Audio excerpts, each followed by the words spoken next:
We all know that behind every great man, there's usually a pretty amazing woman. We're going to visit with one today. You've probably read the book 90 Minutes in Heaven.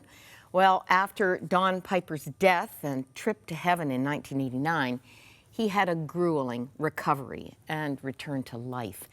Eva lived the definition of helpmate, and we can learn so much from her endurance test. It's in a book now, forward by Don Piper. A Walk Through the Dark, How My Husband's 90 Minutes in Heaven Deepened My Faith for a Lifetime. Eva, you are Wonder Woman. Welcome. Well, thank you so much. I am enjoying myself being here with you. Thank you. And you are retired, not teaching anymore. I am. It gives me more time to be with our two grandchildren, and also lets me travel with Don, be with him, and also speak to ladies groups across the country because I really like doing that. You have so much to share. You met Don at university. We did at LSU, Louisiana State University. Go Tigers! My very dear friend from high school married his college roommate, and so we were all there. And she said, "I need to go by Don Piper's apartment. Just run with me." And it was a setup thing. So that was in January, and we got married in December. Why wait when you know for Why sure? wait? And He did was you perfect. know you were marrying a pastor? No, I did not. He was actually working for a radio station. I thought I was marrying a radio DJ, a rock and roll DJ. But I knew he worked with the youth at the group at the church. Something that I had always felt in my heart, that I needed to be involved in church more than just being a member. So that was a God thing. And then he worked for the television station, and as the years went by, went into full-time service. Now, Don describes himself as a driven person, hard for him to slow down. That would be absolutely accurate. A truck can't even slow him down. Nowadays, when we travel with him, we have to huff and puff to keep up with him. Interesting. So that didn't change. No. But as most of us know, a truck didn't just slow him down, it killed him. Yes. January 18th, 1989, no vitals for 90 minutes. No. But he came back and was bitterly disappointed to be here. You must have felt that. I did. That was the one thing I really couldn't understand, because Don is a driven person. There was nothing that he wouldn't try.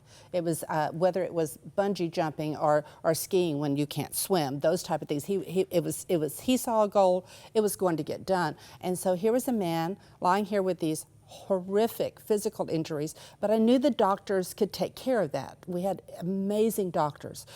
But the depression, just the wall that he put around himself, I really felt that's where I lost my husband. And I didn't know about the heaven experience. I just thought, aren't you happy to be back with us? Don't you want to grow old with me? I mean, in the movie, Kate Bosworth uses that when she comes to speak to Hayden or Don. Hayden Christensen as Don. And, yes, who does a phenomenal job, by the way.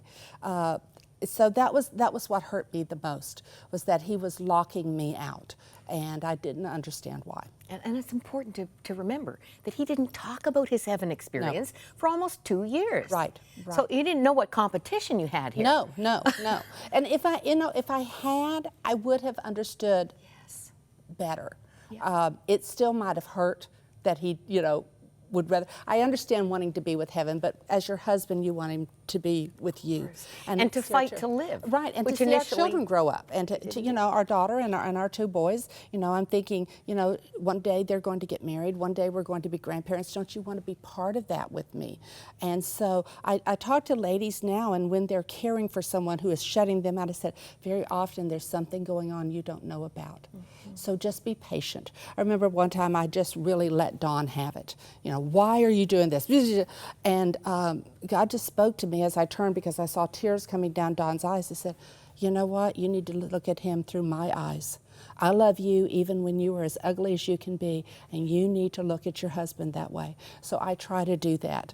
Even today, because, we're still not a perfect couple. No one is. So you have to learn to look past some of those things that really get on your nerves and look at them through the way God looks at us. Your stamina, it's hard for me to imagine your life. You taught grade 3 mostly, taught all day, and then would head to the hospital and stay until 10:30 at night with a man who was at the very least grumpy, in pain that he didn't think a human could endure. Right. Not a welcoming situation, and No, you're there as no. the encourager. No, I called it the Susie Sunshine Syndrome, where you drive up there and you're really kind of shaking your fist at God going, please don't make me go back there, please, please, please. But you know you have to. So I would get on the elevator, I would get off, I would go by the nurse's station, and they would kind of give me a rundown. And then I would get to the door, and before I would walk in, I would just go, hi, honey, how's it going today? No response. And so you're trying to, in a caregiving situation, you're not only trying to hold yourself up, you're trying to hold your loved one up, you're trying to hold your family up, you're trying to hold all your friends up. It's a very, very difficult position to be in. Now let's just flesh it out a little bit more. Your children, Nicole, 13, stayed in town. Yes. With friends. Yes. The twins, Joe and Chris, were with your parents. Right. They were 8 Right. at the time. So your family's busted up. 6 months the kids Right, were right, away right. from home. Yeah. And you're trying to prop up this man who really doesn't even want to live. No, no. It was lonely. My parents did take Chris and Joe back to Louisiana with them. Thankfully, my parents were very intuitive people, and they knew that we needed to be together as a family as much as possible. So every Friday, they would pick those boys up from school and bring them down. And Joe does not like being in a car. So this was, my dad would make extra stops to let Joe get out of the car. So that way, at least we could be together for a little while. Nicole did stay with friends there in town. She wanted to just stay at the house by herself because she wanted to take care of me. But she was not of an age where she could do that. But still, it was very lonely. It was a time where we grew. I think that we grew in appreciation for each other because we weren't together. I know we grew in learning to lean on God to hold us up through those times. I see the effects of that now in the three of them. They're young adults now. How old are they now? Well, Nicole will not like this, but she's 39. She doesn't look it, but she is, and she's the mother of our 2 grandchildren. Then the twins are 34. Joe just got married and is expecting, so we'll be grandparents again in April. Chris is in law school. So the 3 of them, though, have such a heart for others. If they see, especially someone in a handicapped situation, they're going to be the first one to open the door. They're going to be the first one, if something gets dropped, they're going to be there. They're going to be the first one to go over and just say, is there anything I can do to help you? I know Dawn was worried about the dad gap. Yeah. But it sounds as if well, God's grace has been greater. Yes, well, my dad was there. My dad stepped in and helped some. Dawn's dad was there. And then we had a lot of men from the church. But then, you just find other ways to do things. And no, they had trouble. They would try to play baseball, but the ball would fall and Dawn couldn't reach, go and get it. So they just found other things to do together.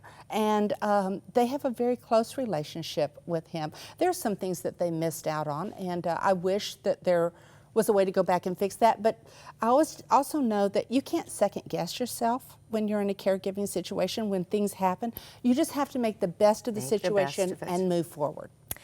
I was really moved to read about what the teachers you work with did to help in this situation. Everything from giving up their sick days and conference days to lesson planning. Yes, yes. You really used everything up. I did. And were at risk of losing your job. Right, right. And of course, I had to keep working to keep our insurance. You were the main primary income generator. So, because even though workman's compensation kicked in to help with Dawn's medical bills, our 3 children and myself were on my insurance. So, and with 2 boys, you always have to have insurance, especially twin boys. But no, they did that. But I'll tell you the thing that I remember with such fondness is the first week got together and went to a dollar store, bought all these little trinkets, wrapped them up individually, put each child's name on them, took them to my house where my parents were staying with his children, so that every morning our children could get up and have a little gift on their breakfast table so they knew they weren't forgotten. The The surprise gifts, very was. precious. You went out and bought a van, you Wonder Woman. I You've did. never done anything like that. Never. Of course, you had to Never. replace your vehicle. Yes, yes. No, Donna and I had been married 15 years. I'd never paid a bill. I'd never filled out any type of important paperwork. I would just bring the insurance forms home from my school district and say, here, honey. He'd fill them out. I'd take them in and turn them in. I never did that. I let him do all that. And suddenly I'm cast into this role where I'm not only taking care of him, I'm having to take care of all of our family situation. So yes, we had to have a new vehicle. Very kind man from our church offered to go with me. In fact, he was at the premiere in Houston Friday night Of to the be there movie? with us, of the movie. 90 Minutes in Heaven. And he was so good because he let me feel like I was in charge, but I knew he was there as a backup. Oh, that's so sweet. So yes, I did buy a van. Now, speaking of sweet, you mentioned the movie. How thrilling and what an affirmation for such a long struggle for Dawn especially as to why God would permit such a trial. The book, the books, and now the movie. Yes. You have a very close relationship with Kate Bosworth, who plays Eva Piper. I do. She is a delightful young woman. You know, people ask me, well, who would you like to play you? And I honestly didn't have any idea.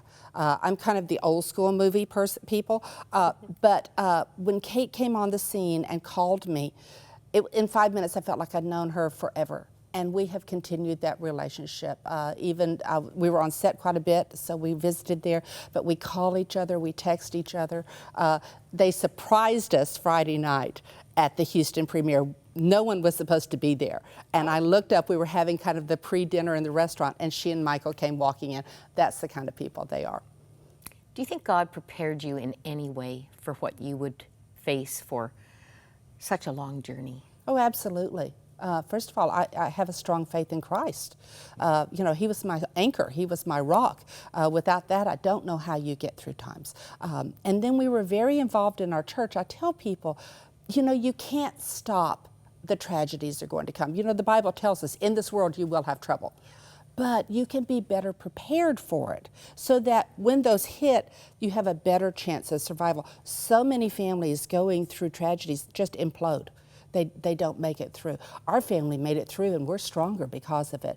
But it's because we kept our family bond strong. We kept involved in our church so that instead of just having a certain seat on Sunday morning, we could call people by names. We knew what was going on in their lives, so they just showed up for us. They literally carried us through. Just like in the Bible where the four friends had to let their friend down through. You know, we were in that position because you get paralyzed when you go through a time like that. Thank you.